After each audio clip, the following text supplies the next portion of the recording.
good morning, afternoon, or evening, and welcome to the Bloody Disgusting Network.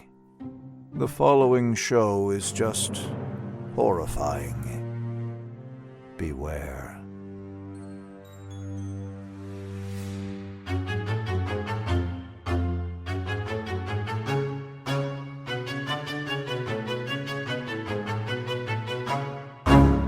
You're obsessed with her, and you're obsessed with her daughter! All right, easy, Geraldo.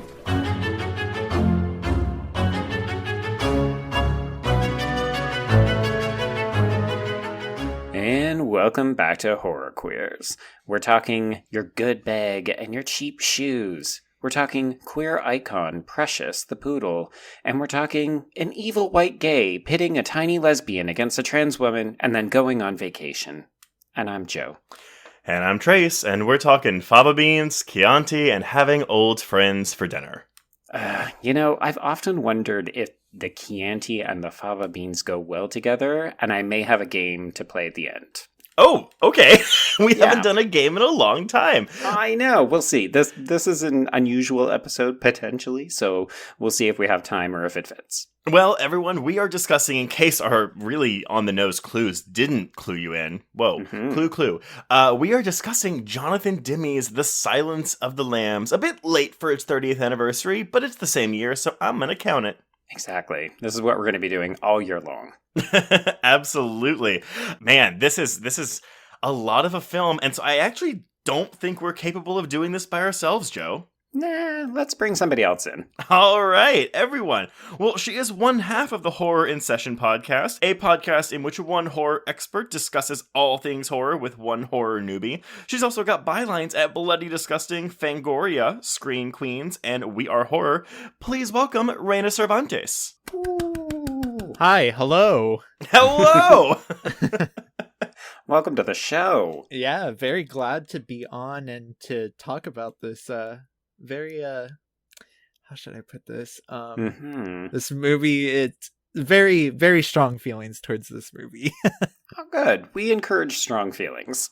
No, I mean, we can, I always start off by saying, what made you want to come talk about this movie? And so I don't see a reason to change my habit. So, Reyna, what is your relationship with this film?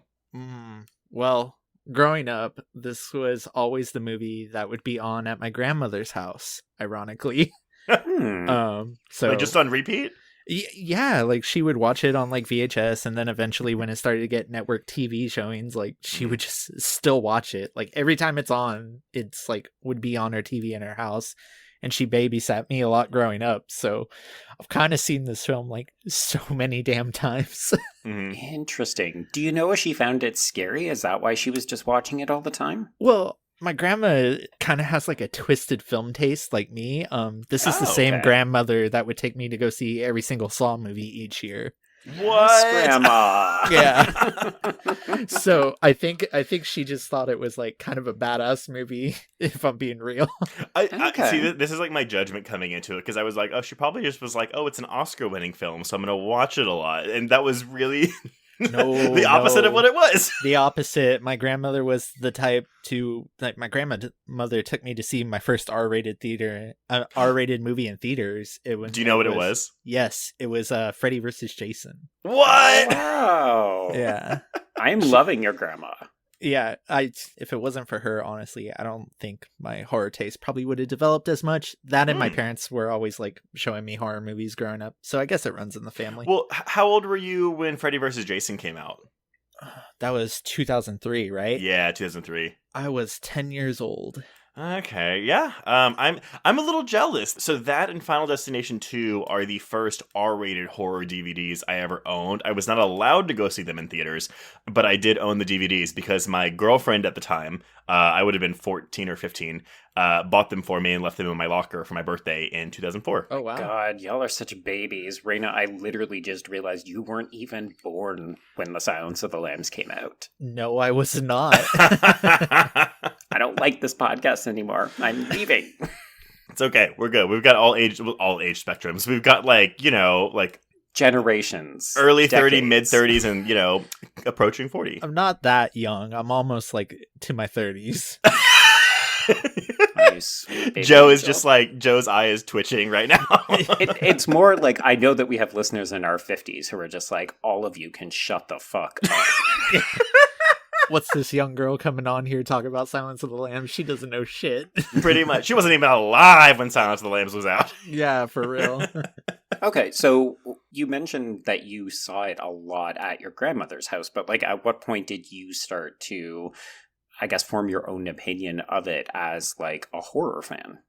Honestly, probably around the same age that I did see Freddy vs. Jason, because once again, my parents introduced me to horror films, so I started to watch them seriously rather than, oh, it's just background noise for my grandma babysitting me. And my dad was super into Manhunter, and he had shown me that, and he's like, oh, there's like technically a sequel with like quotations with his fingers. Right. And he's like, and it's called Silence of the Lambs. And I was like, oh, wait, those movies are connected. So Right. I sat down and watched Silence of the Lambs seriously, probably around like 10 or 11 years old, and formed actual opinions about it. It's so interesting. I'm actually jealous of you, Reyna, because the first time I ever heard of this movie, I remember seeing the box for it, with the with Jodie Foster's face and the death's head moth on her in Blockbuster. And I remember, oh god, I was probably 7 when I saw it, and I got in the car and I was asking my parents, because the way my horror development was as a child was like, my dad would just tell me the plots of all these movies, because I wasn't allowed to watch them, so he would just say, oh, well, this happens and this happens and this happens. And The Silence of the Lambs is the first one that my mom stopped him from telling me what it was about and what was happening, because she didn't think that what Buffalo Bill was doing was, even like the hearing of what it was appropriate for a 7-year-old to hear. So I did not get to see. I don't think I probably saw it for the first time until I was in high school, actually. So much later in my teenage years. So can I ask a clarifying question? Was it the skinning of women, or was it the more problematic parts that we're probably going to have to talk a lot about? I think it was both. I mean, my mom grew up very Catholic, and so I mean, I don't think my parents were having like strong conversations about queerness with this particular film. I don't even know if they would have mentioned transgenderism in it. But I want to say it was mostly just it was surface level, the skinning and a woman's suit, less so like, oh, this is a gay character or a queer character, I'm sorry, and we can't let him hear about it. I think it was more the grotesque aspect of the actual skinning and suiting that it was the reasoning behind it. Okay. That was the only aspect my parents were ever really worried about growing up. They weren't ever worried about me seeing the queer aspect of it. They never tried to shield me from that or anything. It was always the violence. Yeah, the violence, the gore, the violence towards women and whatnot. Did you find that your family was ever like, because my mom was more concerned with sexuality than she was with violence in horror films. So like, I mean, granted, again, I still couldn't watch them if they were R-rated, but if I was like, as I got older, it was easier for me to convince her to let me watch an R-rated movie if it was heavier on violence and light on sex, as opposed to vice versa. God, you are so American. So yeah, they didn't really like, the first ever like horror movie they showed me was Halloween, which has violence and nudity. And then I think when I was like, I think I was like 14, 15 when my dad showed me Cruisin'. Oh, what? Wow. Yeah. Wow, Reyna. So they've always been pretty open about what I watch. They always instilled in me, like whenever they showed me like intense stuff growing up, it was always like, this is just a movie. It's just a work of fiction. Like, this didn't happen. They were very comforting in ways like that. And then, obviously, being 15, my dad was jokingly walked in with Cruisin', and he's like, you got to see this. I mean, I sounded shocked because I guess I'll check myself and say, that seems like it's a very young age to be dealing with mature content. But it sounds like the way that all of your guardians were approaching this sounds way better than either Trace or my parents were approaching potentially sensitive and or damaging material. Like, I think by addressing the films as works of art, but also works of fiction, you can actually have productive conversations about them as opposed to just censoring them or saying, oh, what is this shit you're watching? My parents had the mindset of like, oh, well, when they get older, they're going to end up seeing it anyway. Like, so true, because we all do. Or they're going to sneak over to a friend's and watch it. So, Oh, that's how I watched Austin Powers for the first time, because I was not allowed to watch that either. Well, there you that's go. a different podcast. Joe, and what about your connection with this movie? How did you come across this in your youth? So I'll be honest, I can't remember when I actually saw it for myself, but my initial introduction to it was when my family went to visit my aunt and uncle's house, and I overheard my aunt telling my mom about this film. I didn't even know what it was until later when I realized like what the content was that she was talking about.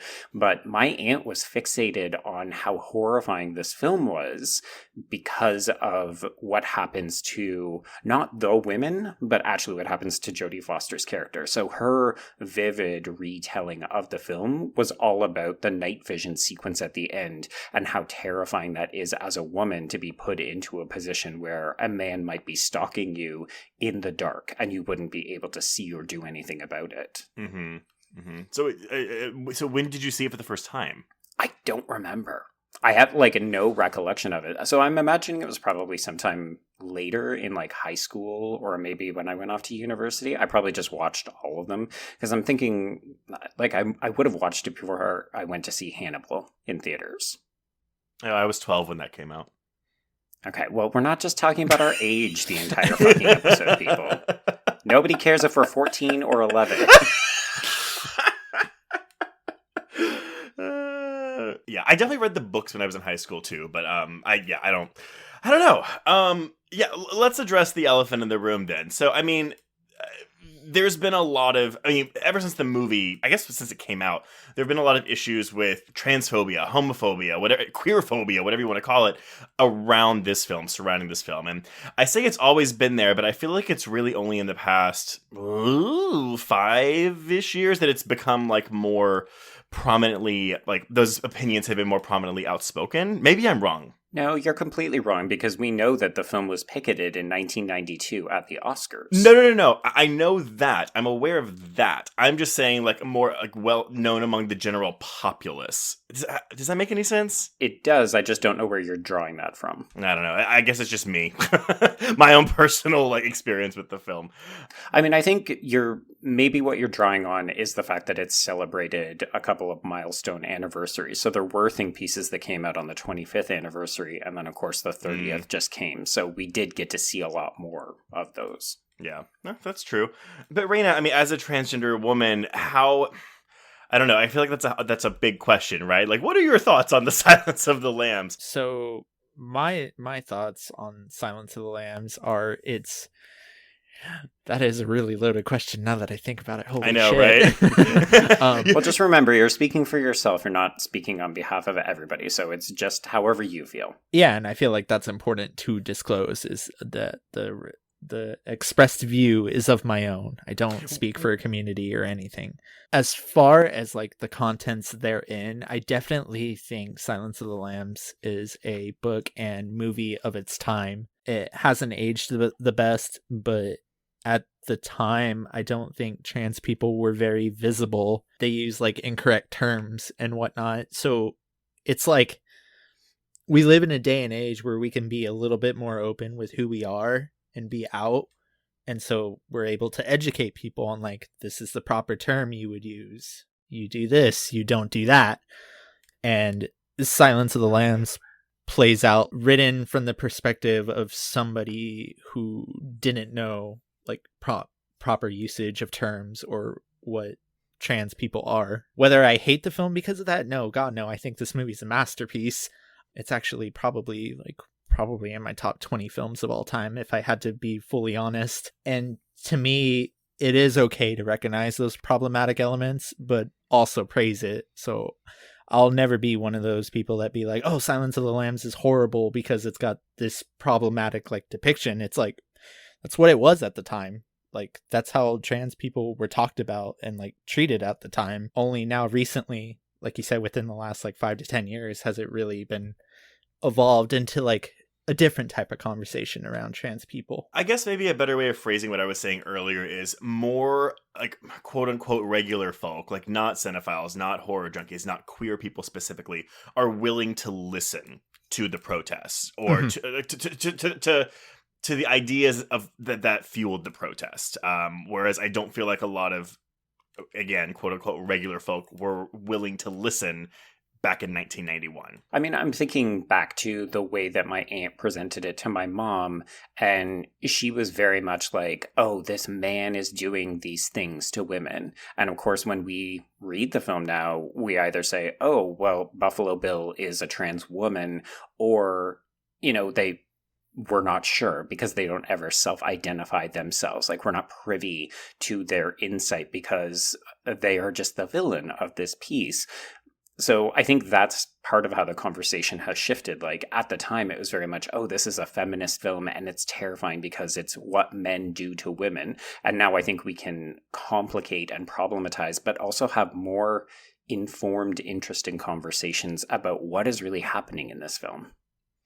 Well, I think, yeah, because that's the thing, too. As Reyna was saying, this is a queer character, we are assuming, written by a cisgender white man, 2 cisgender white men, if we want to take into account Thomas Harris's novel and Ted Tally's screenplay. Which I do think we should do. Yeah, we absolutely should.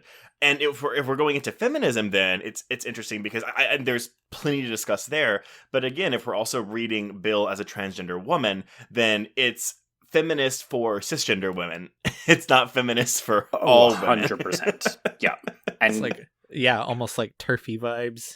Oh, it is. And there were definitely some issues when people were writing their think pieces about how this film deserves to be celebrated for its feminist themes. And much like Reyna, what you said, I don't want to take away from that aspect of the film because I do think it is strong in that regard. But I think you also have to recognize that by celebrating the feminism of this film, we also have to recognize the trans misogyny of it. And the problem is when people want to do one part of that work, but they don't want to address the other part because it's murky and uncomfortable. And ooh, all of a sudden my fave, this film that is so critically lauded and has a sterling reputation, all of a sudden, oh shit, maybe there are some bad things in here. I think, and this is just me, like my viewpoint here is, I don't feel like there was any ill intent with any depictions of queerness in this film. I mean, if you read Demme's quotes about Bill and the film in general and his reactions to the protest,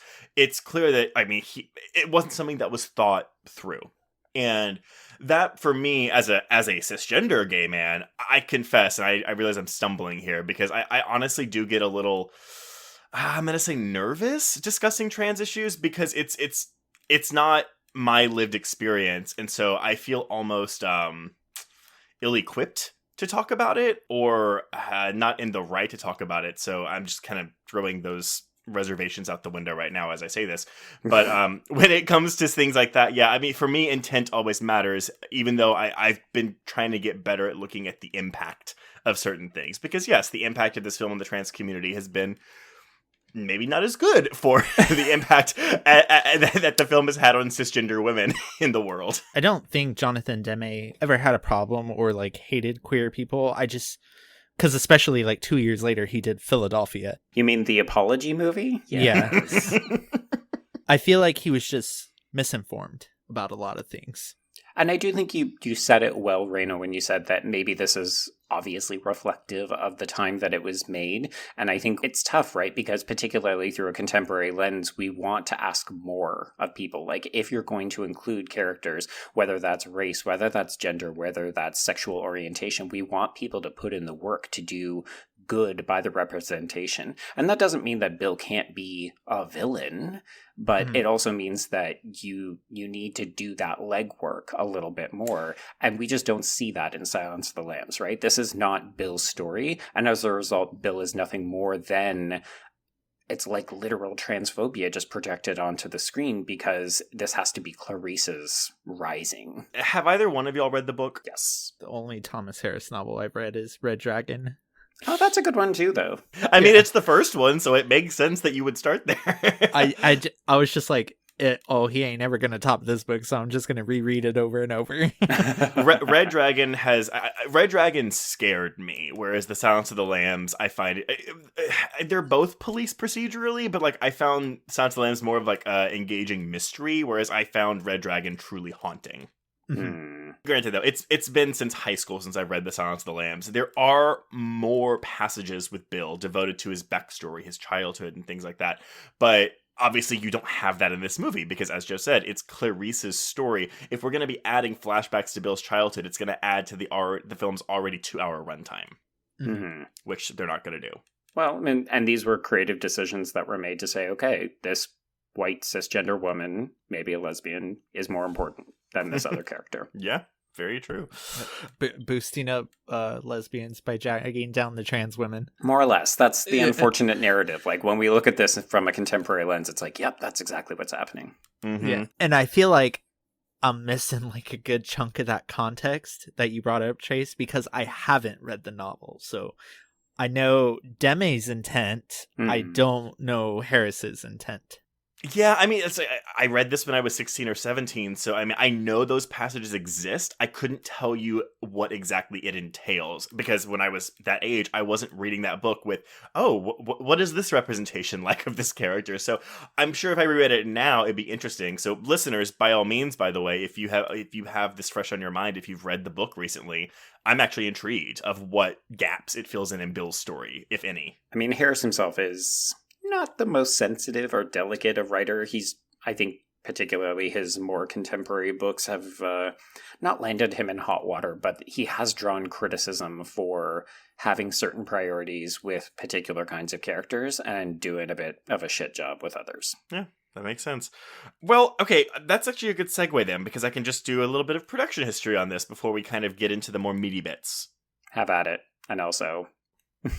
meaty bits? Yeah. I'm like hungry now.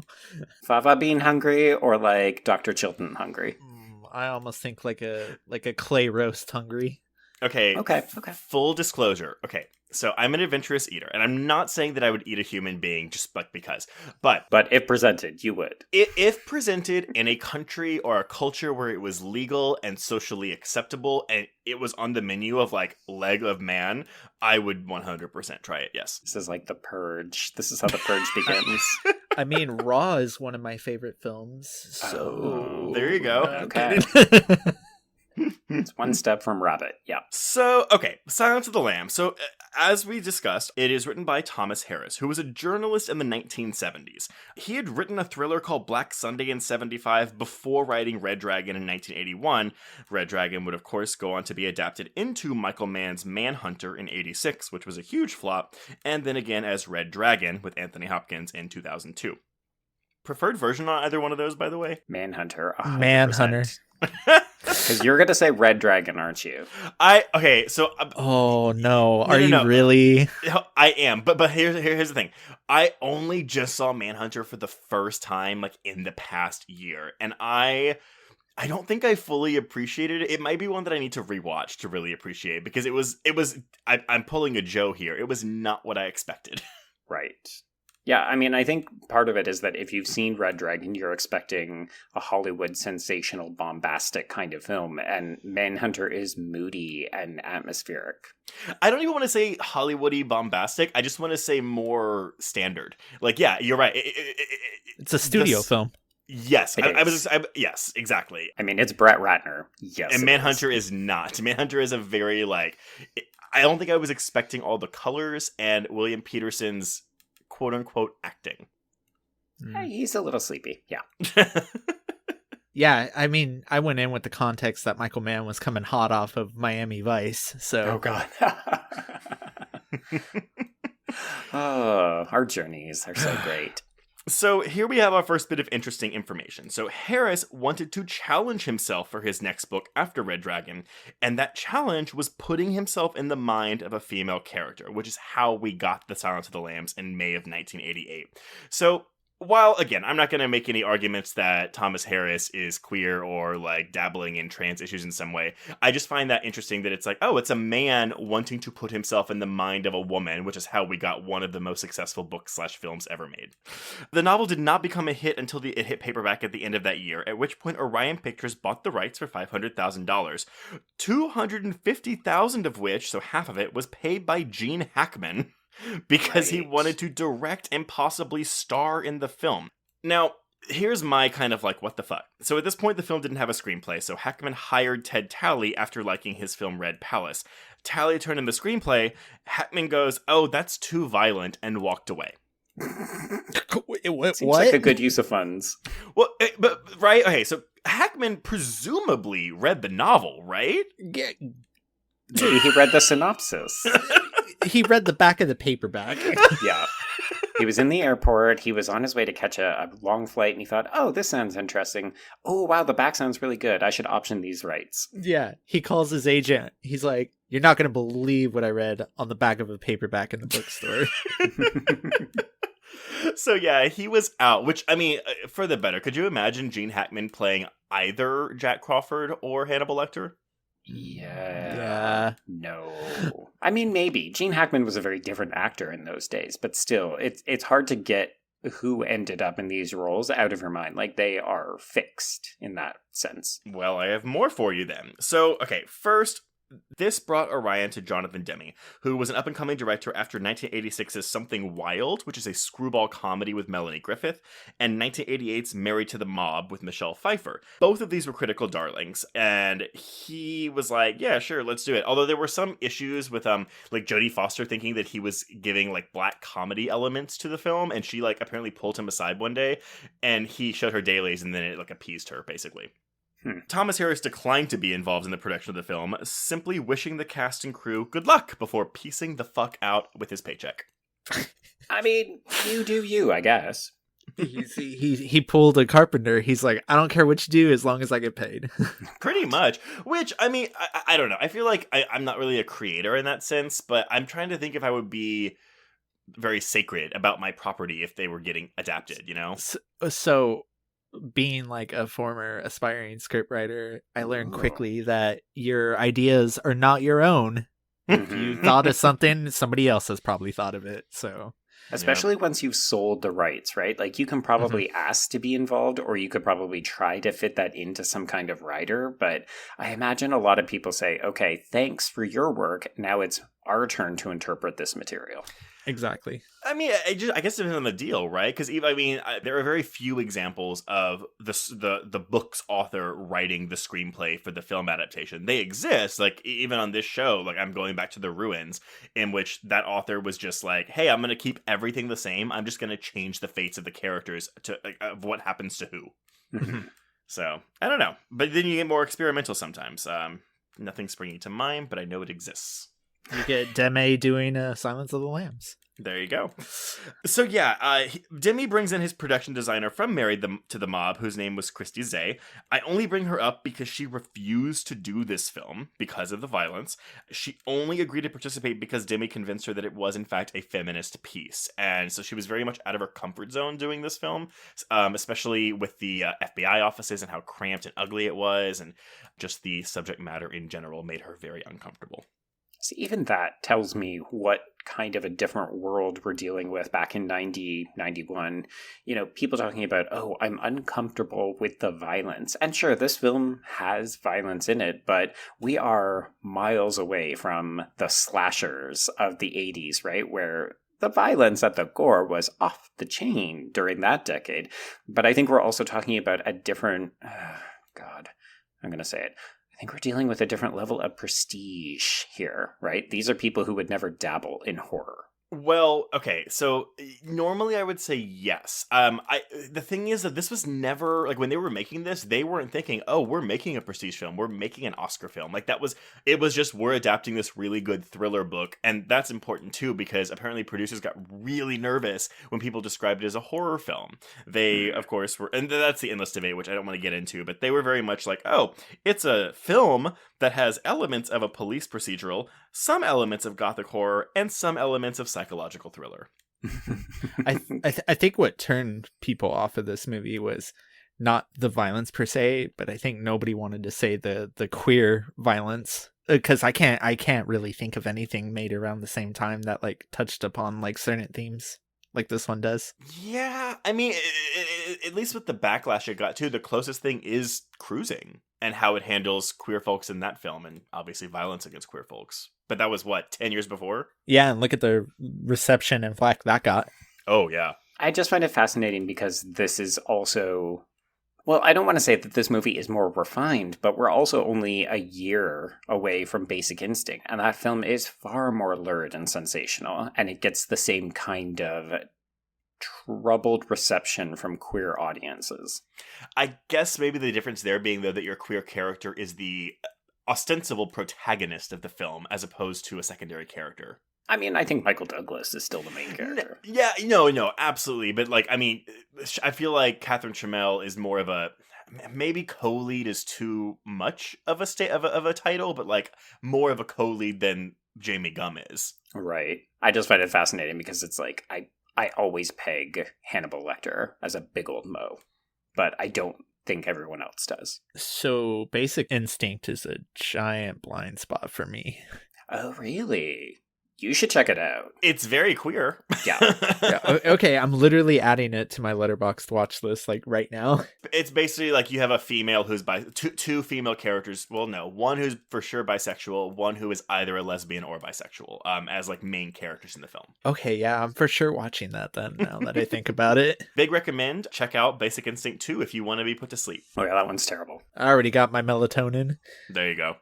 So yeah, I don't have a bunch of news about casting because I don't really care, but I did want to point out that Jodie Foster was campaigning for the role of Clarice before the script was even turned in. Like I think she went to go look for buying the rights or find someone to buy the rights for her, and by that point, Gene Hackman and Orion had already done it.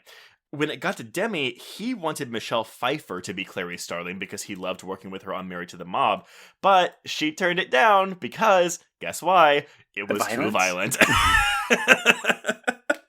So, Orion gives this movie a budget of $20 million. Demme, and just for filming style, just for the care that went into making this film, they didn't use real crime scene photos for their wall. They actually looked at real crime scene photos and recreated them with actors and, actual, makeup effects and things. So, again, I don't even think we get a lot of close-ups of those photos in this film, but just when they're on the wall in the FBI headquarters, that's all just staged photos based on real photos. And so, yeah, this film was supposed to come out in the fall of 1990, but Orion bumped it to February of 91 to make room for Dances with Wolves, which they thought was a better Oscar contender. I mean, they're not wrong, because it worked out for them. Yeah, it did. Basically, 91 and 92's Oscars were dominated by Orion Pictures. Little did they know. Yeah, and then they disappeared and came back with Child's Play. and The Prodigy. And Wolf of Snow Hollow. Stop it with The Prodigy, Trace. So, yes, The Silence of the Lambs was released on February 14th, Valentine's Day, 1991, grossing almost $14 million from about 1,500 theaters over the 4-day President's Day weekend, which I think generally is a slow weekend at the box office. It remained at number 1 for 5 weeks, eventually grossing $131 million in the US and Canada, with a total worldwide gross of $273 million, making it the 5th highest grossing film of 1991. And obviously it was critically acclaimed. We're looking at a 96% on Rotten Tomatoes and an average score of 8.9 out of 10, which, Joe, might be the best reviewed film we've covered on this podcast. I think it's up there with The Handmaiden and Rebecca. There you go. Ooh, I feel honored to be on this episode if it's the highest rated film. It might be. We'll have to go check those Rebecca and Handmaiden reviews. I just don't think we've had anything that crossed into 9-point-something territory, but maybe I'm wrong. So yes, this film does win the Big 5 Academy Awards in 1992, and that's another thing that's important too. They bumped this to February, which is basically means this film wouldn't have been eligible for that year's Oscars. It would have been eligible for the Oscars taking place over a year later, which is why a lot of Oscar films come out in December. And so clearly Orion was like, all right, that's a good movie, but we got to get Dances with Wolves up there. So I think if they really wanted this, if they were really thinking this was an Oscar film, they would have pushed it a year to the next fall. But it does win Best Picture, Best Director for Demme, Best Actor for Anthony Hopkins, Best Actress for Jodie Foster, and Best Adapted Screenplay for Ted Talley, making it only the third film in history to accomplish that feat. It was nominated for Best Sound, but lost to Terminator 2, and it was also nominated for Best Film Editing, but lost to JFK. Can't talk about JFK, but Terminator maybe did have an edge out on the sound. It was like what happened with Mad Max Fury Road, right? Like they kind of just put this movie out early in the year because they didn't think it'd be an awards movie, and then it just like sweeps. In Mad Max's case, I mean, like I would have loved for Mad Max to win more of like the in front of the like the acting and directing awards. Like George Miller should have won that directing Oscar. Oh my god, yes. But it swept all the technical awards, right? Yeah, it won a lot. Yeah, now that I think about it. Yeah, I think it won like 6 or 7. Yeah, it's like a big Oscar movie. But yeah, so it won all those, but as we mentioned earlier, like this film had a lot of heavy protests against it for its treatment of, well, its queer character, Buffalo Bill. Apparently a lot of flack came down on Foster herself, because even though she wasn't out at the time, it was very much a, you're a queer person, you should know better than this, why are you in this movie type of thing. Yeah, one of Hollywood's badly kept secrets, but of course, I think for quote-unquote normies who maybe weren't involved in the industry or weren't paying attention to Hollywood gossip, I don't know how well known her lesbianism was. Like, she doesn't come out of the closet for, God, it's got to be, what, another decade after that? 2007. Yeah, it was because she did it at an award ceremony. And then like didn't talk about it again until like 2013. I mean, she is a notoriously private person, so I guess in thinking about the protest particularly, I can't imagine that she would say, oh shit, like I'm in one of the most heralded film performances of my career, but also I'm a very private person who doesn't necessarily want to talk about my sexuality in the media. I mean, I think nowadays we would say, well, you also have a responsibility as a queer person to address the complaints against your film. But again, 1991. So yeah, and I have a little bit on that. So yeah, her sexual orientation became the subject of discussion like the first time in 1991 when these protests were happening. But the thing is, again, these are outlets like Outweek and Village Voice were saying, like, publicizing, oh, she's a closeted lesbian. So again, it's a trickier road for me because, I mean, I understand where people are coming from, but it's also like, okay, but you're also like publicly outing a woman. And Reyna, you were right. She admitted in 2007 in a Hollywood Reporter article that she was in a relationship with a woman, or had been in a relationship with a woman for 14 years, but she didn't address it beyond that until 2013 when she won the Cecil B. DeMille Award at the Golden Globes. Yeah, my parents like didn't know, and like I look back on like Jodie Foster's movies, and I'm like, y'all didn't think anything? ? Hindsight, that 2020 queer vision, right? I think my dad even told me. I mean, he used some not nice words to like describe her, but yes, my parents definitely knew. I mean, my parents didn't care. They were just like, oh yeah, just never really thought about it. Which is kind of nice, I guess, in retrospect, right? It's pretty nice. Okay, well, do we want to then go into like some set pieces and stuff? Okay. Yeah, so rather than go through the plot step by step, we figured that we might do some highlights because we can probably cover more ground in that way. So why don't we begin with that first interaction between Lecter and Clarice when they meet each other in the prison? Well, this was like the beating heart of the film, right? Every interaction between Lecter and Clarice. Yes, absolutely. Good Lord, that's a good scene. So I just watched this like an hour before we recorded, just so it was fresh in my mind. And I really love the dialogue and banter between Clarice and Dr. Lecter. I think it's like probably some of the most expertly written like examples of screenwriting that I've seen. It really helps too that because Demme keeps the camera in such focus on both of their faces, which apparently was something that Hopkins was not very patient with, but Jodie Foster was, because they can't move. Like their face is basically in an invisible like lock for a lot of these scenes, and it just but that kind of makes it more personable, I guess, as the viewer. Yeah, I feel like this is the scene where it like fully establishes that we are going to get into the psyche of these two characters. I think I always forget how quickly this film starts. And I think it has something to do with how the case itself, like, we're not introduced to this case in the beginning of it. Like, it's essentially in media res. Like, we're thrown into the middle of the case with Starling, who is, of course, the audience surrogate here. And it's like, what, 5 minutes in and we're having this first confrontation between her and Lecter? If it's not that, it's very early on. Because, yeah, she did, we're introduced to her doing her usual FBI run/performance. And then she's meeting with Crawford. And then, yeah, she's on her way. That's probably what stands out to this, because rather than standard police procedural, it's like, oh, you get to know the officer and then the officer learns of the case.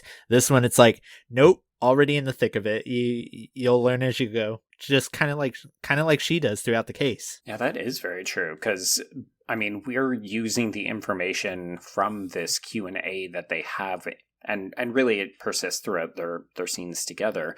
But even the title of the film doesn't come into focus until he gets transferred over to Memphis, and that's when the Silence of the Lambs actually becomes the plot point about unlocking who Clarice is. That's high art cinema. Oh my god. I got my pinkies up while talking about this movie. They could have just called it Clarice. Oh my god. Like the CBS show? No, I'm kidding. Are you caught up on that show, Reyna? I stopped after episode 3. Okay. Not because I dislike it, which I do, but because, I find it so it's hard. Fucking boring. Yeah, and when you're writing and talking about movies, for a living, you're just kind of my time can be better spent elsewhere. Oh, yes. Yeah. That's the thing. I don't want to get too off course, but with that show, it's very much just a typical police procedural with this, Silence of the Lambs coding on it. The procedural is first and foremost the element in play here, whereas the Clarice, it could have been anything else without the name brand, without the IP, but they chose to use the IP. Yeah, I find it strange that I get they use the IP and the character of Clarice. It's okay, but did you really need to go back to the Silence of the Lambs? Well, especially if I know you ain't gonna pull it off like you did the movie. No. Well, yeah, and of course they can't, literally, because they can't mention or show Lecter because they don't have the rights to him, which is a problem that persists throughout the entire franchise, right? It's why we get certain characters in certain iterations. It plagued Brian Fuller's Hannibal production as well, so that's why we never got a Clarice character in the 4 seasons. I think it's doable there, and granted, I walked into Clarice with an open mind, because I was like, well, you can make this work. Absolutely. Again, you make it about Clarice. The problem is what Clarice as a show is doing. It's so inherently tied to Silence of the Lambs because it's it's a year later. Also, Catherine Martin is a protagonist in the show. Mm-hmm. So it's you have all these things that are okay, we're just doing Silence of the Lambs 2 right now, but you can't mention Hannibal Lecter's name. And I think for a lot of people, Silence of the Lambs ultimately does come down to the Clarice and Lecter relationship. There's a lot of other components at work here. There's the feminism treatment of how Jack Crawford uses her. There's the more mundane police procedural elements. But when people think of Silence of the Lambs, they think of the scenes between these two characters. Let's not forget this too, but I feel like a lot of the time, a lot of people see Silence of the Lambs as untouchable. It's one of those few movies out there that it's oh, don't ever dare to remake this. Right.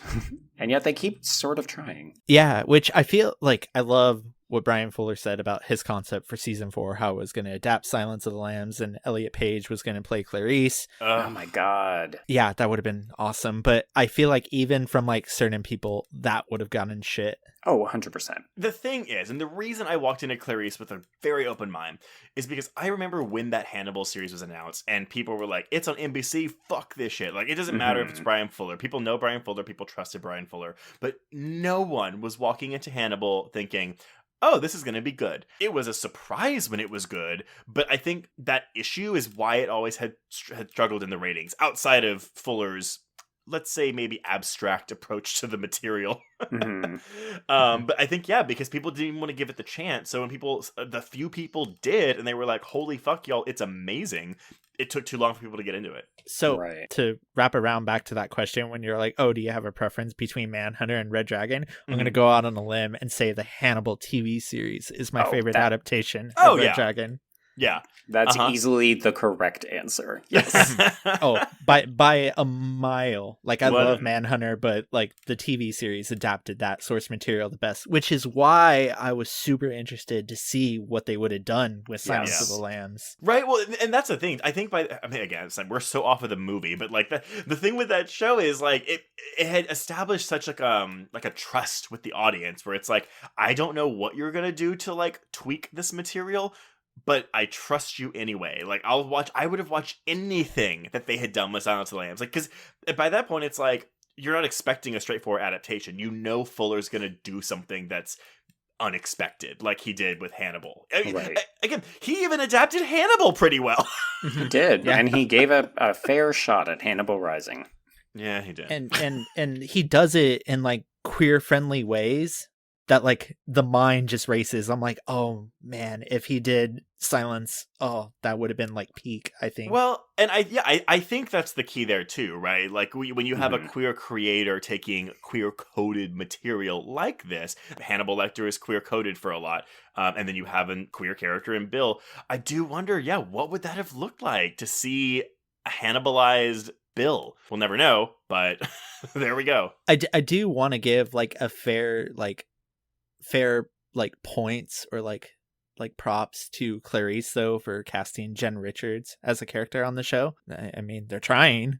I gotta give them that. I think that's admirable. I don't even think the critiques for that show have come down to, it's mishandling representation, even because like bringing in a trans actress to a story that's inherently transphobic.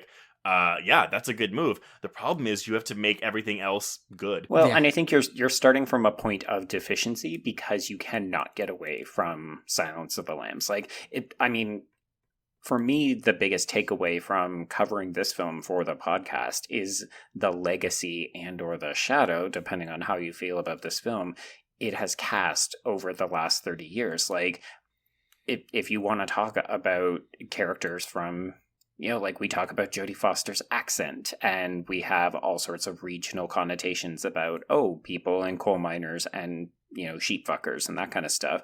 You've got Lecter as an erudite gay that we praise him for his fashion sense and for his culinary habits, and we make jokes about fava beans because this character has persisted. Like, this film is a juggernaut in terms of the cultural consciousness. So when people try to turn it into a CBS procedural, they're starting from a bad place. So, what is not a procedural? Well, no, this is a procedural, but we're back in the movie. Any other thoughts on these Clarice and Lecter scenes?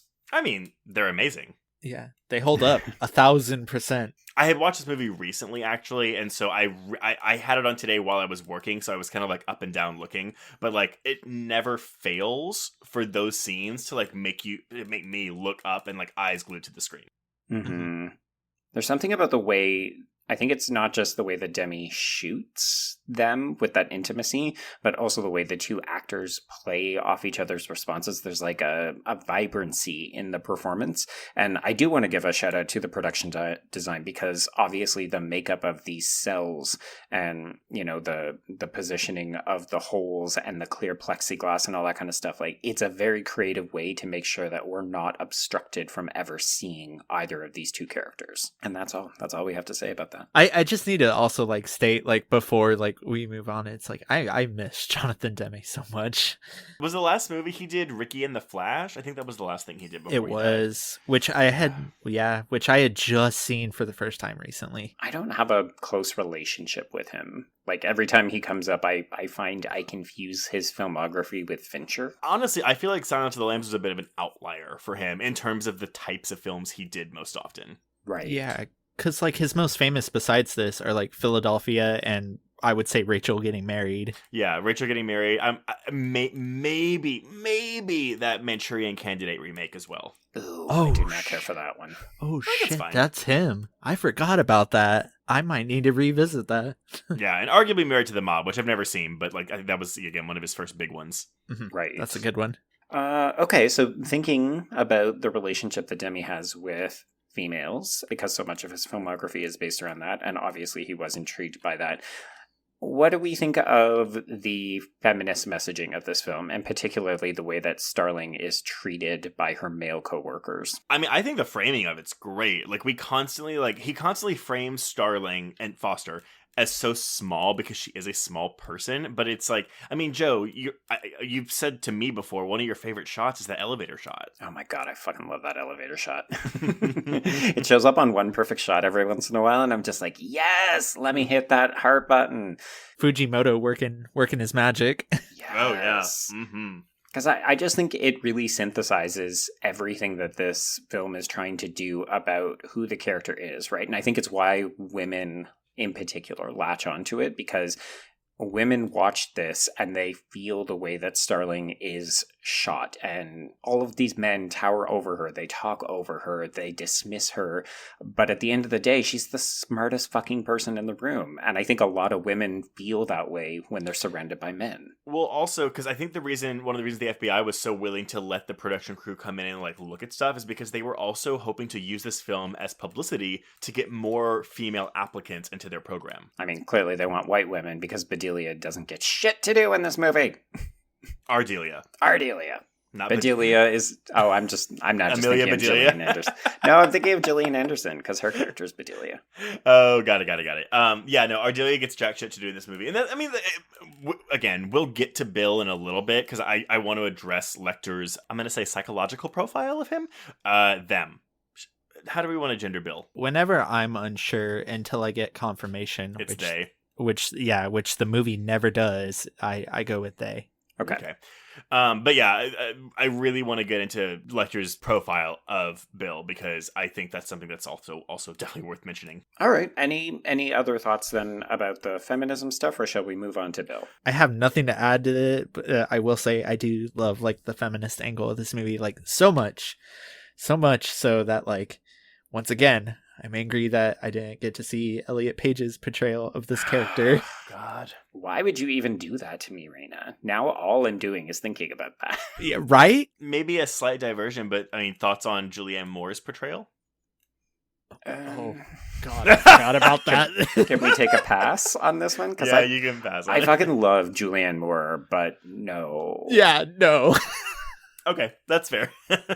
I mean, Hannibal is one of those movies where you just think, oh, there's just a lot of ill-conceived ideas going on in this film. And sadly, it's not hard to understand why people who love Silence of the Lambs fucking hate Hannibal because of what it does to her. But you can also blame that on Harris because he does the exact same shit in the book and worse. Oh, yeah, no. I mean, granted, I'm of the mindset that I would have actually liked to have seen Hannibal and Clarice run off together at the end like they do in the book, but that's only because it's so fucking stupid that I'm like, I have to see that. Wait, what? So in the book, she gets like Stockholm syndrome because she gets brainwashed by Hannibal, and then they fall in love and run away to Rome Holy shit. after eating Crawford's brain. Which is, of course, that infamous scene. Crenler's brain. Crawford's, yeah, it's Crenler. Crenler's the asshole. What the... Yeah. I need to read this book. It's like 700 pages long. It is the longest book ever. Not really, but like it's really long. Okay, but this also, sounds Reyna, worth it. there's really shitty stuff about like lesbianism in that book because because Mason Verger, who you would have met in the Hannibal TV series, he has his sister, who is, of course, played by the wonderful Catherine Isabel. So in the book version, she is a bodybuilding woman, and people will have heard us talk about this on our Cell episode, because there's like a jacked female bodybuilder in that, and the idea is that she is compensating for her lesbian desires by building up this massive muscle mass and doing horrible things to children. Yeah, so once again, it sounds like Brian Fuller improved Oh, that. 100%. Well, and actually, though, even thinking on that, though, because again, that's Thomas Harris doing that. I mean, it's what, 12 years after he wrote Silence of the Lambs? Well, I guess he wrote Silence over the course of a couple years, but still, I think it's harder to argue, oh, there was no bad intent with this one in Hannibal. Mm-hmm. But it's also like, maybe he just didn't get it. Maybe he just was totally clueless. I think he was like, well, what scares people? Queer people. Queer people are scary to normal people. Okay, well, then the intent is there. That's bad intent. He keeps going back to the fucking well. Yeah. In this case, literally. That's what it sounds like. Very surprised that Brian Fuller got his hands on that material. Well, I almost wonder if Brian Fuller took it as a challenge. Like, I see you, and as a gay man, I'm going to subvert all of this bullshit and all of this wrongdoing that you have done in these books, and I'm going to make this as queer as I can possibly make it. Yeah. Mm-hmm. Okay, so let's talk about Bill, shall we? Oof. Okay, well, first of all, just some facts out of the way. So first of all, Bill is a combination... I'm sorry, Bill. Jamie is a combination of 3 serial killers. One is Ed Gein, who dug up the graves of elderly women after his mother died, put them in a pig shed and strung them up. He would make lampshades made of skin and was into transvesticism. Ted Bundy, he would wear a phony cast on his arm, wait outside of the library for his preferential victims, and strike her in the head with his cast. So we see that, of course, in the Catherine Martin abduction. And he was the third part of him is Gary Heidnik. His victims met their deaths in the basement of his house, a 5-foot deep pit. He put as many as 3 women in the pit and fill it with water. Ew. They would be shackled with metal clamps on ankles and wrists, and he'd torture them by shocking them with an electric wire. God. So I've got a couple quotes. I think I'm going to start with Lecter's quote on gum, because I think that's probably the biggest, the most contentious point of this film when it comes to critics. And this is the quote. So we have a bit where Clarice says, transsexuals aren't by nature violent and blah, blah, blah. And this is when Lecter retorts, well, Billy is not a real transsexual, but he thinks he is. He tries to be. He's tried to be a lot of things, I expect. There are 3 major centers for transsexual surgery: Johns Hopkins, the University of Minnesota, and Columbus Medical Center. I wouldn't be surprised if Billy had applied for sex reassignment at one or all of them and been rejected. On what basis would they reject him? Clarice replies, and he says, look for severe childhood disturbances associated with violence. Our Billy wasn't born a criminal, Clarice. He was made one through years of systematic abuse. Billy hates his own identity, you see, and he thinks that makes him a transsexual, but his pathology is 1,000 times more savage and more terrifying. There's like one part of that is actually accurate, where it says, oh, he was made into this because of his treatment, but the rest of it sounds like a load of bullshit. It's loaded. Part of my therapy before I had transitioned did dive into like, oh, are you actually trans, or are you wanting to transition just because you hate your current self? Jesus. Yeah, we got intense with my therapy sessions, and the way the film frames it is like not accurate at all. Like it once again, product of its time, very ill-informed takes. This movie is full of them, obviously, but I find this conversation like so wordly. I mean, like not worded weirdly. Like it feels like somebody looked at like a textbook and just kind of like mixed up this bunch of jargon together that doesn't go together. Because we're still in a time, even in 2021, but like especially in 1990, where it's like, oh, gender dysphoria or like being trans is a mental illness, it's nothing else. And so the thing that I'm finding here is that it's like, oh, it's other people telling Bill what they are instead of any kind of, because from what we hear from Lecter, Bill does want reassignment surgery. They do believe that they are a woman. They have tried multiple times to get the surgery. Mm-hmm. And they've been rejected by a system that tells them, no, you're too mentally ill to make that decision for yourself.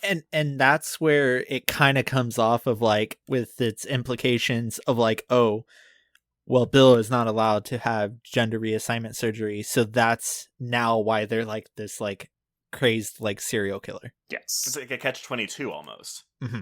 And of course, I do think it's important to note, and I'm guilty of this the first time that I saw the film, I took this statement at face as value. Gospel, yes. Yeah, despite the fact that we're talking about a person who eats their own subjects. But because Dr. Lecter is a doctor, we trust that his diagnosis is accurate. And of course, even though doctors have been around forever, it doesn't also mean that medicine and the way that we approach medicine hasn't changed, right? So there's this history, particularly when you're dealing with transitioning and the way that you approach it. Like, it's inherently, I don't want to say transphobic, but there's a lot of issues where it's like, oh, if people had mental health issues or trauma or they can't pass convincingly, then those are all reasons not to allow them to be who they fucking are. And that has only started to change recently. So, that's entirely how I feel about it too. Like, I always like, especially like coming into my own, I like take this scene as like, oh, well, this is why Bill is a serial killer, because the system failed them and they can't become a woman, so they're just taking their rage out and doing it themselves. Yeah. I don't want to assume what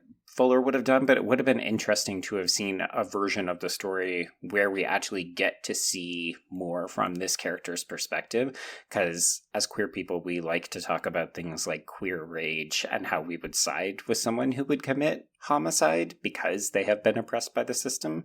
You know, we talk about it a lot in things like rape revenge films, and I would almost be open to a story from Bill's perspective where they just go on a fucking rampage of all these doctors who told them, no, you're not allowed to be who you are. So I always feel like that if Fuller had gone forward with it, I always held this like theory in my head of like, oh, well, Bill would have been a post-op trans woman. Would that have been terrible? Like, less offensive? Like, I feel like it would have been like the queer rage thing of like, oh, well, I'm a woman now, time to get back at everyone that tried to like stop me. I mean, that's going into any debate of like, okay, well, when you have the queer monster, you know, like, is it always offensive? Is it always problematic? And the fact of the matter is, I mean, as much as people would like it to be a black and white scenario, it's unfortunately not the case. And I think in any of these scenarios, like, let's say Fuller did that, there would be people that would be like, okay, cool, I'm fine with this. But then there would also be people that are like, no, I'm still fucking offended by this. Yeah, like, I mean, I'm a trans woman, and like one of my favorite movies besides this is Dressed to Kill. Oh, wow. Okay. Oh, Yeah. You're going to have a lot of fun with Basic Instinct. Okay. Yes, okay. indeed. I'm excited for Basic Instinct, but I like to think that people inherently don't have the best, like, don't have the worst intentions. Right. No, I'm the same way. I think a lot of it is just being ill-informed about stuff. Whether Fuller's depiction of Bill would have gotten flack, especially for my idea of Bill, I just don't think it's like one of those things we'll ever have an answer to. Right. I do want to give a little bit of history, specifically because Lecter does reference Johns Hopkins, just kind of what the status of sex reassignment or gender reassignment surgery was at the time. This is actually a piece written by Harmony Colangelo, wife of former guest BJ Colangelo, called 30 Years In, The Silence of the Lambs, James Gumb Still Deserves Better. And this is written for the AV Club. But Johns Hopkins ceased gender-affirming care in 1979. By 1966, Johns Hopkins had spearheaded gender-affirming treatment and proudly touted itself as the home of the nation's first, quote-unquote, change-of-sex operations, as they were known at the time. That all ended with a study conducted by Dr. John K. Myers, head of the hospital's Sexual Behavior Consultation Unit. Using his position, Myers judged applicants for treatment on their quality of life based on social assimilation, employment, and income status. Stability of residency, any legal or psychological difficulties, and marital status. I'm sorry. I'm trying, like, I'm sorry. Although there is no written proof of it due to discrimination, word of mouth by trans people through the years illustrates that patients were also denied based on their looks or ability to pass. In the window of time between first being assessed for gender-affirming surgery and shortly after the operation, Myers said he found no significant improvement in any of these criteria. He asked patients if they were living in a new personal utopia while they were still sore and recovering. Oh my God. And he used this information to conclude that gender dysphoria was a problem that should be treated psychologically rather than physically via hormone replacement therapy or surgery. The study was criticized by Myers' medical peers for the small sample size, his interpretation of the information, and that a similar study with a larger number of patients over a wider period of time showed universally more positive improvements. However, this was enough to give Dr. Paul McHugh, Johns Hopkins' chief of psychiatry from 1975 to 2001, the ammunition to shutter all trans-related care 2 months after the study's publication, asserting that continuing treatment in light of this evidence was facilitating mental illness. To this day, McHugh continues to echo this stance within conservative circles, where he is often quoted in anti-gender discussions.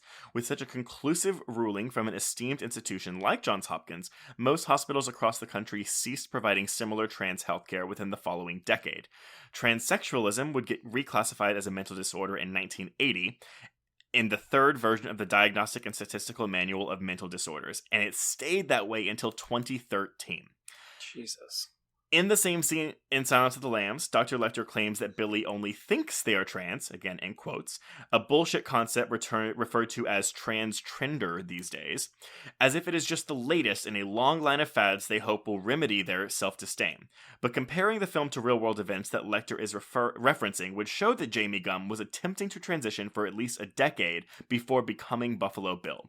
Since candidates for treatment were accepted at individual doctors' discretion based on their mental well-being, financial status, or even physical attractiveness, Jamie likely would have been rejected not for lack of being trans, but because of the trauma and fiscal failings of their upbringing. So again, the system. Because it's almost like they ran a study where the outcome was predetermined because people were living in a fucking utopia. Like, you could apply that to cosmetic surgery as a general basis. Like, hey, lady in Bel Air, are you living in a utopia because you got your nose job? No. Well, I guess we should shutter all cosmetic surgery across North America. Like, what the fuck? That is the stupidest rationale. I look out my window and it's a dystopia. Right? Well, I mean, it's even saying, like, oh, it's like right after the operation when they're still recovering. Do you feel great? Yeah. No. Yeah. I'm actually still recovering from surgery, you motherfucker. I would have woken up, they would have been like, do you feel like you're in utopia? And I'm like, no, Twitter still exists. Put me under. Put me in cryo-freezing. Yeah. Yeah, it's wow. That's a really fucking good piece, by the way. That's actually Oh, yeah. Yeah, I love that piece. So good. Props to AV for running that. It's always something too, like with any article that delves with transgender issues, be it like on the AV Club or especially even like Bloody Disgusting. Like Alice Collins does a really good Trapped by Gender column for Bloody that looks into horror films via trans lenses. But again, it's like, don't read the comments because people are gonna get fucking awful. Mm-hmm. I mean, I think one of the reasons, maybe either of you can debate me on this, I feel like one of the reasons that things like Silence of the Lambs still resonates but also causes so much disruption is because I think trans rights are now kind of like strangely enough, the kind of last bastion for a lot of people. Like, they've lost the gay marriage debate. We've seen significant advances in healthcare treatments that, admittedly continue to get walked back, but It often seems to focus like, oh, well, the new battle is on the trans front because they're so terrifying. Like, they're the scariest of the queers that conservatives have left to fight. So things like Silence of the Lambs get trotted back out every fucking time. Like, if there's a bathroom debate, well, we need to bring Buffalo Bill back into the equation. Yeah, I can only speak from like personal experience, but I have had like pretty hard struggles fitting into like queer spaces because people have that resistance to trans people. Like you said, it's like that last bastion to like keep something quote unquote pure. Mm-hmm. And then once you involve trans and non-binary people, it starts to get like muddled in their eyes. So within the queer community as well. So this isn't just like outside the queer community. Oh, it's a lot of gay men too. As shitty as it is to say that, like, I'm not surprised, and that's bad. Like, it's bad that I'm not surprised by that. Yeah, it's I know nobody likes to point that out, that even in queer spaces that trans people struggle to fit in, but it's like very much true and still a thing.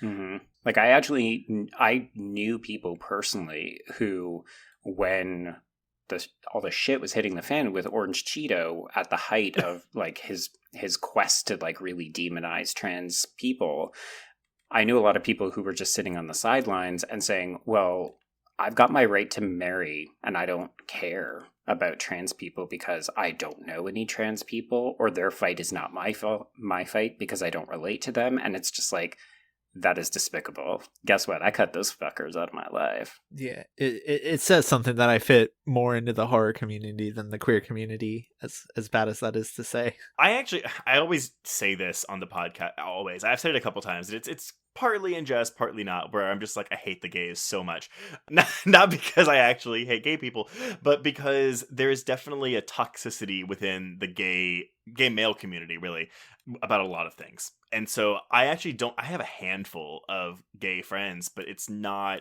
like, I guess I don't have like a pod, like a giant bubble of gay friends that I'm just outgoing with, because I find myself. But I don't know what I'm even trying to say. But it's, I've chalked it up to internalized homophobia sometimes, but then I've also chalked it up to like, but y'all aren't like. Well, I think it's a privilege piece, right? Like, I think one of the things that I reflect on when I look at my interpretation of Silence of the Lambs is I always thought people were blowing the controversy out of proportion. Because I wanted to say, well, this film is great, and it won Oscars, and it brought horror into popular culture in a different way. Let's not fucking shoot the thing that is most celebrated from the community. But to do so, I have to acknowledge my privilege of saying, well, this film has never hurt me, because I've never had to live with the repercussions of what Buffalo Bill has done to the community. And like, that sucks, because it's so easy for me to just cast aside the very relevant and very real concerns that a lot of people are trying to voice.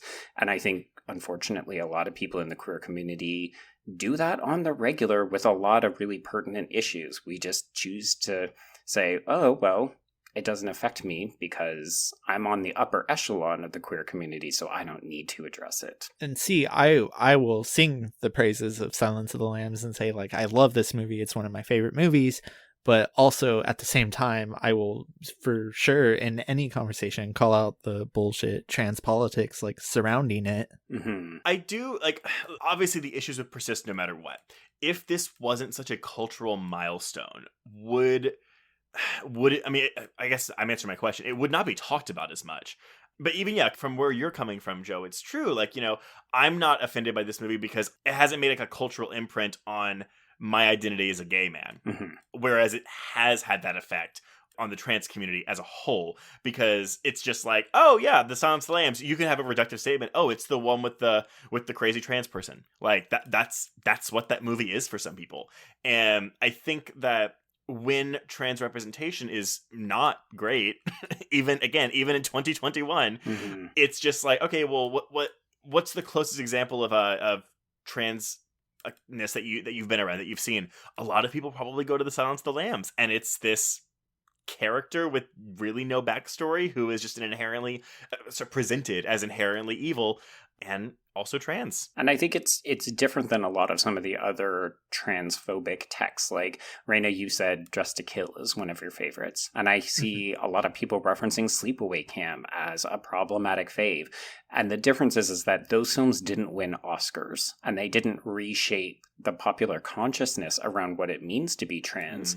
So, sure, those films are still filled with issues, but I think if they're easier for us to forgive because people don't cite them when they're trying to weaponize their hate. And I think that's where the problem with Silence of the Lambs comes from, is that people do weaponize it in discussions about it. It's like, rather than people talking about the filmmaking aspects and whatnot, I see just shitty arguments between whether trans people exist or not. It's kind of exhausting, and it's like, yeah, I love Sleepaway Camp, I love Dressed to Kill, but like you said, those didn't shape like public view of anything, whereas this, it does. Like I had an uncle I used to talk to, like, refer to Buffalo Bill as like, oh, that cross-dressing freak, and then just go on a diatribe about like, oh yeah, men wanting to wear dresses are like fucking freaks and whatnot. I'm assuming this uncle did not know you were trans at the time of saying this. No, God, no, and I don't talk to this uncle anymore, so fuck him. But yeah, and I think that was like his only real exposure to trans people, was this kind of awful portrayal. Oh, I mean, there was there was a stat that I read that it was like only 16% of people in some given survey had actually like known a transgender person. And it's one of those things where so many of the people that are having this say on like what, like whether or not trans people are real or not, they don't know those people. And the only exposure they have to trans people is something like The Silence of the Lambs. And it's something where I'm like reconciling, like, okay, like that's not necessarily the film's fault. Like there's like a burden of not proof, but like there's just a burden on people to like seek the answers out for themselves. But of course people aren't going to do that.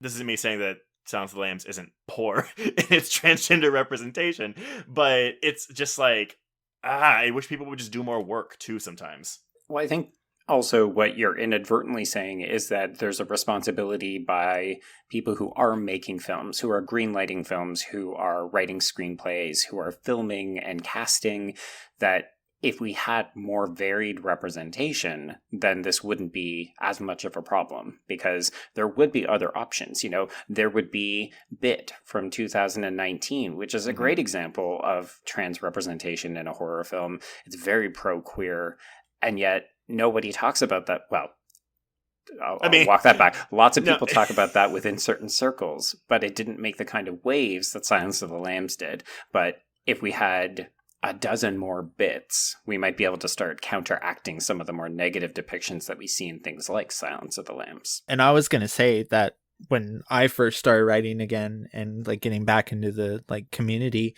at first I didn't disclose that I was trans at all. Like, one, it's nobody's business or anything, right. but I figured I personally wanted to be kind of that positive representation of like, hey, I'm a writer. I know my shit. I just happen to be trans. Who cares? Like, you had a good opinion of me before. Right. What has changed? Yeah, pretty much. And I know some people don't wish to be perceived like that, but that's where I come from. Like, I want to normalize the trans experience. I mean, in any facet of queerness, I feel like that's at least a shared area of our lives. Like, I mean, again, our show is called Horror Queers. We are publicizing the fact that we are queer men. Wait, what? As hosts on this show. but again, like, it's not like I walk around, like, if I meet someone, I'm like, hi, I'm Trace, I'm gay. Mm-hmm. It's just, because again, it's not, I feel like people can pretty much tell right away if I'm gay or not. But it's just like you said, it's not really any of their business. So if for some reason I was straight passing, I hate that term, but like, and didn't want to disclose the fact that I was gay, it's my business. And I feel like, and I mean, oh God, I might be stepping in hot water, so just, tell me. But I feel like with society is so focused on genitalia.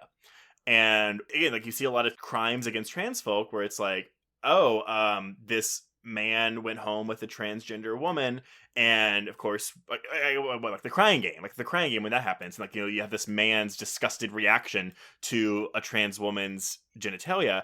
It's just this focus on genitalia instead of the person, which I just think is fascinating. You should also note that the crying game comes out the year after this. So it's like very much in that popular consciousness. It's either something that is a secret and a joke, or something that will kill you. It's presented as almost a twist in that movie, and it is presented as a twist in Sleepaway Camp. So that's the thing, right? Like, to normalize it, you can't hinge a narrative plot development on someone being trans.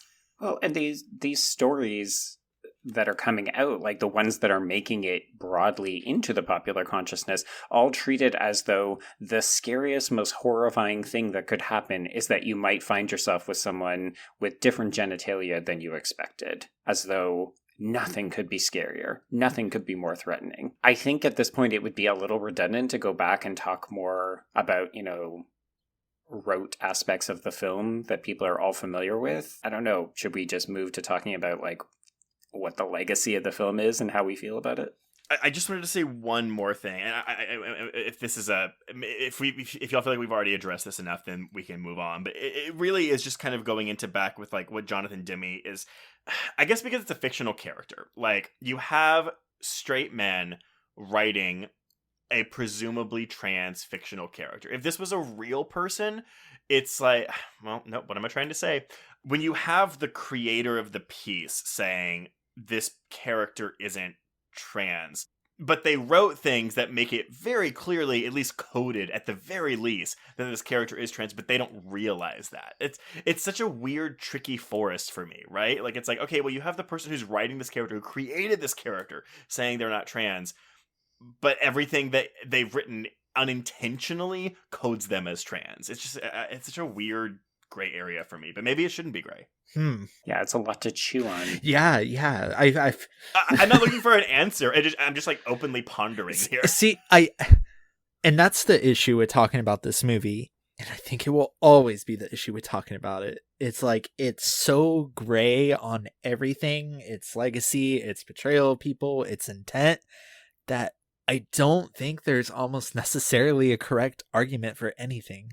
Mm-hmm. Right. I will say, I think Harris deserves a lot of blame, because in part the film is taking its cues from that book, and so we can blame certain things on Harris. And I know Tracy referenced that there is more with Bill and their upbringing and that kind of stuff, so maybe we'll be proven incorrect. But I do appreciate the fact that Demme, when accused, when protested, when presented with evidence that the film was doing harm by the people that it was harming, he did make efforts to address it. So I know after the Oscars, he did distribute pamphlets from queer activists. And that, of course, as you said, Reyna, he made his apology film, which is Philadelphia, which I also don't love. I actually think it's a bit of a garbage piece of shit in terms of its queer representation. Just, it's so chaste, right? Like, it's very, 1992, 1993 in its depiction of a gay relationship. But at least he listened and made efforts, because I think that's what we want from our straight allies when they're presented like, hey, you're doing shit and you're hurting people. We don't want them to get defensive. We want them to fucking listen and learn. Yeah. Like, yeah. And that's what I want from creators that are presented with that. They'd be like, I fucked up. You're right. I'm wrong. I'm sorry. I will do better. Like, prime example, little tangent, is like last year when Deadly Premonition 2 came out, and somebody pointed out to the creator, they're like, hey, look, there's this highly transphobic representation in your game. And instead of doubling down and getting all defensive, like saying, oh, this is my fucking work of art, how dare you, he went, no, you're right, 100%. I'm sorry. I'm going to rewrite the scene. We're going to patch the game and totally fix that. Wow. Whereas you can have something like Sia, when people are accusing her of being offensive towards the autistic community, and she doubles down and is like, no, I'm right, blah, blah, blah. And, you know, there's definitely, she just kept doing it. So it's just like, oh my God, stop, please. Also, it's like the blame's falling on Demme. Yes, he's the director of this, but it's like, he didn't write the script either. Like, I mean, yeah, it is weird to like, hey, Ted Talley, anything from your corner? No, you're just going to leave it to Demme. Okay, got it. Yeah, he was like, Demme was like the face of this movie. So I feel like we've all had like a lot of conversation about this, and there's no conclusion. I mean, and maybe that's also wrong, but I just feel like we've just been positing a lot of things. There's so much to talk about. Well, at the end of the day, the text will live on, right? And the sad reality for a lot of people who are hurt by this film is that they're probably going to have to relive their trauma and what the film has done to them every 5 to 10 years as it celebrates different milestones, because it will keep coming back up. So I think it just becomes important that when those people go through difficult times as the film resurfaces in the popular dialogue, that we need to be sensitive to them. But also, it would be great if we could, when this hits 35 in a couple of years, if we could say, cool, look at all the progress that we fucking made. I have only one solution. Hannibal season 4. Netflix, give it to us now. With Elliot Page still as Clarice. Clarice is now a trans man. Yes. Ooh. Make it happen. Oh, and that, okay. Do we keep Bill as trans? Because I actually think that could be an interesting dynamic if we have a trans FBI agent tracking a trans killer. I'd be up for it. I mean, that would be fascinating regardless, but also just like, hey, let's give trans characters and trans actors more roles. Mm-hmm. I don't know why, because again, whenever I think of like, because there's always a thing of like, oh, like, when an actor acts, when a straight actor goes gay, it's like, oh, all the Oscars, look at Jared Leto or Matthew in Dallas Buyers Club, or Felicity Huffman in Trans America. Oh, Jesus God. Yuck. So I'll just say this: Hannibal has had its gay and queer seasons. Like, give it its trans season. Right. Oh, yes, we are yeah. owed the trans season of Hannibal. Mm-hmm. And it needs to happen. Oh my god. Well, okay, so we obviously went on a big Bill tangent here. Do we want to talk about anything else before signing off? I think this is the best place to leave it. Well, this is a bit of an unorthodox episode for us because we did not go into the plot, so hopefully everyone that's listening has seen this film already. If you haven't, like, go watch it. Yeah. Yeah. Make up your own mind. There's also like a $7 mass market Blu-ray, There you go. You don't have to spend $40 on it at Criterion. but you probably should because that Criterion is really good. Oh, It's the special really good. features are great. Yeah. It's Yeah. great. It's great. But yeah, before we announce what we're covering next week, first of all, Reyna, thank you for coming on to this episode so much. Yes. Yeah, not a problem. Thank you both for having me. I'm sorry it was a very unorthodox episode. Oh no, we like these ones. It keeps us on our toes. I saw the movie and I was like, ooh, this is gonna be an interesting one. I mean, I definitely appreciate your insight too, because again, like we don't, like Joe and I haven't lived the trans experience, so it's not really an insight that we can have on. Like we can have our opinions, but they're not, informed opinions, I guess is how I'll put it. Mm-hmm. Yeah, I am just but one person, but thank you to you both for having me on to talk about it. You mean you don't represent the entire trans community? No, believe it or not, I don't. Well, Reyna, to tell everyone where they can find you on social media and talk about anything you want to plug. So you can find me on social media, mainly just Twitter and Instagram at JFC Doomblade. I also do a lot of freelance work for bloodydisgusting.com. I'm also a staff writer at screenqueens.com.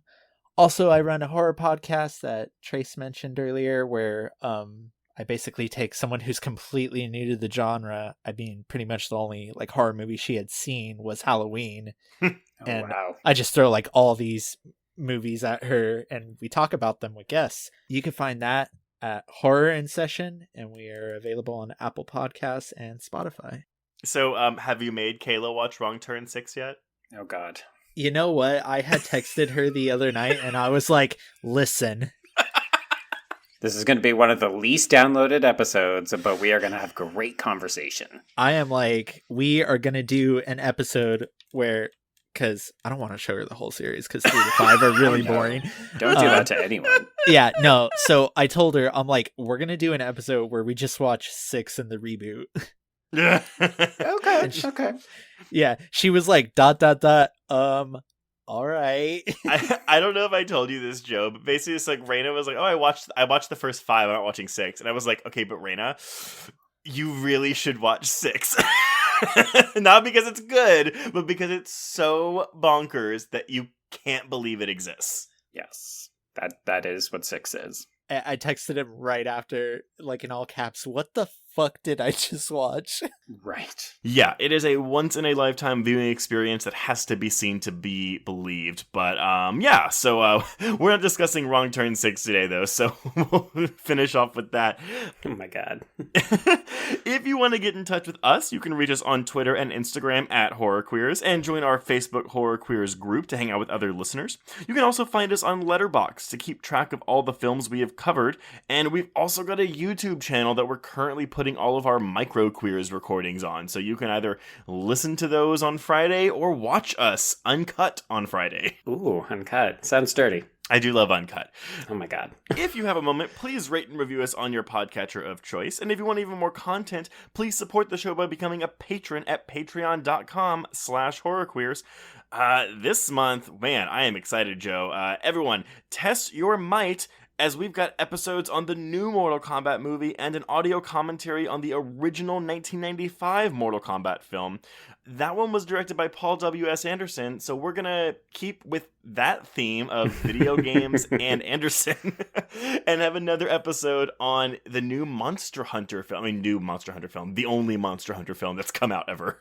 And possibly ever will. Yeah, sadly. Possibly ever will. We hope for more, but whew, not sure that's going to happen. We'll also have minisodes on festival recaps from South by Southwest and Sundance, and a discussion of jump scares in horror films. But, Joe, next week, we're actually kind of continuing, or I guess starting, our video game theme month on the main feed. So what are we talking about next week? Indeed. I'm so excited to revisit the soggy, foggy town of Silent Hill, Trace. Me too. This is a movie where when I saw it, I literally turned to whoever I saw it with and said, "What just happened?" Oh my god, yeah. Trying to unpack what the fuck happens in this movie is going to be a barrel of fun. So excited. So yeah, our April 2021 is filled with video game horror, so be sure to check in next week. But until then, we can cross out The Silence of the Lambs. Yes, and cross out horror queers.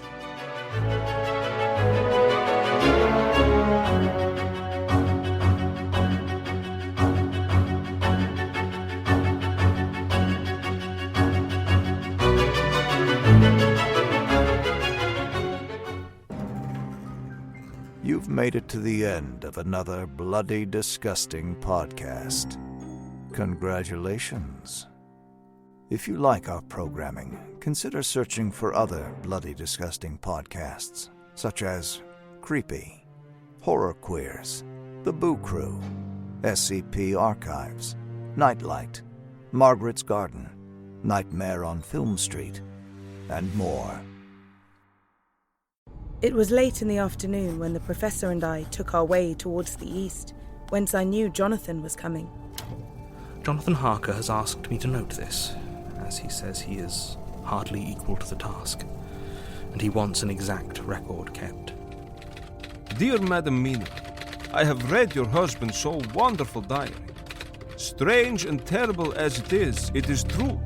I will pledge my life on it. God preserve my sanity, for to this I am reduced. Safety and the assurance of safety are things of the past. I am in hopes that I shall see more of you at Castle Dracula.